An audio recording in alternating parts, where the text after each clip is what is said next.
Et il vous a ouvert plein de portes, alors. Oui, c'est ça. C'est que, en fait, Luc, déjà, bon, il a quand même beaucoup de portes ouvertes, voire quasiment toutes les portes dans la Silicon Valley. Mais surtout, quand la porte est fermée, il n'ose pas, il hésite pas à rentrer quand même. Donc, c'est ça qui est aussi, c'est ce qui fait son caractère et c'est aussi pour ça qu'on l'aime.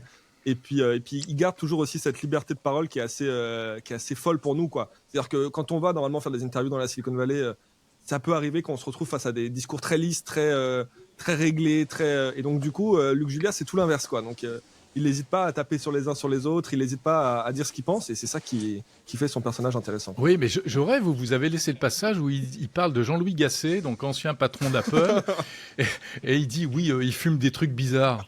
Oh bah, on a coupé des trucs, on va pouvoir le dire là. Il y avait un passage bien pire. Alors c'est pas Arte qui nous a censuré, mais c'est nous qui on trouvait que ça ralentissait. Où Jean-Louis Gasset nous dit que face caméra, qu'il rêve de tester quelle drogue déjà? Du LSD? Du LSD, ouais. Il cherche quelqu'un pour essayer d'apprendre à utiliser du LSD. Donc évidemment, on ne conseille à personne de le faire. C'est surtout Après, pas c'est la Californie. Hein. Mais voilà, c'est un peu l'esprit de certaines personnes dans la vallée aussi. Donc